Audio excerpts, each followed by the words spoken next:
El País publicó una historia muy interesante sobre cómo funcionan estos grupos de ultraderecha.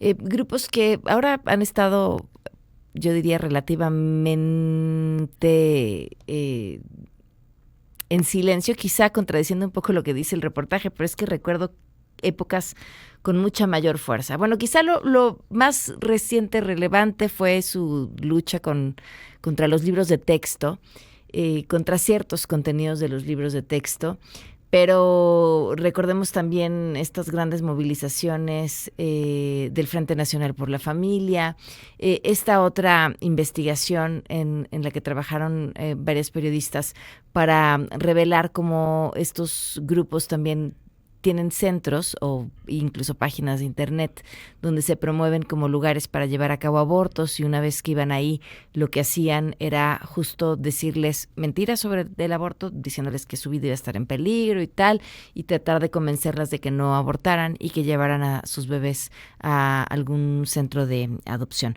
Bueno, parte de lo que publica El País es justamente estas historias de cómo estos grupos se organizan de sectas a protestas en la calle, la ultraderecha mexicana contra la mujer. Nos acompaña Georgina Cerega, periodista del País. ¿Cómo estás, Georgina? Gracias por acompañarnos. Buenas tardes, muchas gracias a ustedes por la invitación. Oye, muy interesante porque tuvieron además acceso a documentos que explican cómo se organiza esta narrativa de estos grupos de ultraderecha. Fue muy interesante leerlas.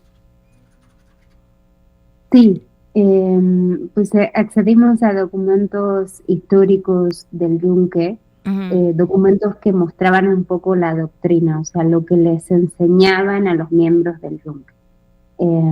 Sobre el Yunque se ha hablado mucho en un país como este, ya se ha hablado muchísimo, pero nosotros nos enfocamos particularmente en derechos de la mujer y derechos reproductivos, es decir, aborto. Ujú. Oye, de toda esta información que tuvieron la oportunidad de ver, ¿qué fue lo que más te sorprendió? Pues me sorprendió un poco cómo intentaban argumentar en contra de lo que ellos llamaban las mentiras sociales. Ujú. Entonces decían, bueno, si por ejemplo las mujeres quieren abortar en caso de violación porque es un bebé que no desearon tener nunca, ellos enseñaban a sus miembros a que lo que tenían que decir en sociedad para revertir ese argumento, por ejemplo en el caso del violador, era que era extremadamente raro que una mujer quedara embarazada en el acto de la violación, por causas y desarrollaban extensamente, pero lo hacían con unos argumentos muy alejados de la ciencia, ¿no? Entonces, este era uno de los ejemplos, pero había múltiples ejemplos. O sea, preparaban a su gente para que socialmente repita un discurso en contra de los derechos que ni siquiera estaba argumentado científicamente. Sí, claro, había uno de estos argumentos diciendo que los violadores tenían impotencia, ¿no? Sí, por eso digo, algunos incluso sonaban como hasta ridículos. O por Ujú. ejemplo, otro que decía, pues la mujer tiene derecho a decidir.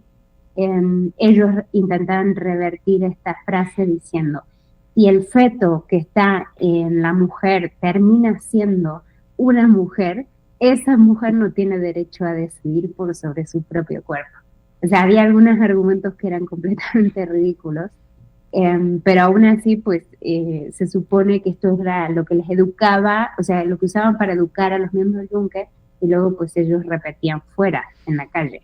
Ahora, uno creería que ya hoy estamos lejos de un poder real por parte de estos grupos, y a la vez ahí están personajes como Eduardo Verástegui, que sin éxito, pero intentó llegar a una candidatura a la presidencia, siendo seguramente atractivo para un grupo de personas que sí creen en esto, que sí estos argumentos les parecerían reales, y que se creen seguramente metidos en una misión divina, ¿no? De proteger, pues, lo que sea sus argumentos. Sí, en realidad este grupo siempre están, uno puede perderlos de vista, pero en algún lugar con más o menos potencia, con más o menos seguidores están. ellos van cambiando, evolucionando, y nosotros lo que queríamos un poco era entender esa evolución a lo largo del tiempo, sobre todo en la lucha, por ejemplo, contra el aborto. Ujú. Y descubrimos que, por un lado, seguían operando como lo hacía el Yunque hace 30 años, es decir, engañando a las mujeres y haciéndoles creer que las iban a ayudar a abortar y luego acosándolas para que no lo hicieran. Ujú. Y por el otro, hay un grupo de la ultraderecha que ha descubierto que pues, salir a la calle, quejarse, hacerse público, meterse en redes sociales, les hacía ganar más seguidores en realidad. Entonces empezaron a meterse incluso a formar organizaciones nuevas que están conformadas muchas de ellas por hombres jóvenes o incluso mujeres jóvenes, que al final pues encontraron un hueco en la política, ¿no? Y entonces ahora están intentando asesorar legisladores en diferentes estados para revertir la legislación que hay en aborto, o en algunos casos pues paralizarla, o sea, intentar conseguir pequeñas victorias. Claro. Pero ellos saben que la parte política pues es muy larga, ¿no? Y al final como ha pasado en otros países, meter un partido, un candidato, es algo muy difícil en un sistema electoral como el mexicano. Y algunos de ellos lo decían, estamos pensando en realidad para el 2030, no estamos pensando para estas elecciones. Wow. Entonces, sí, y ellos mismos decían, como para el 2030,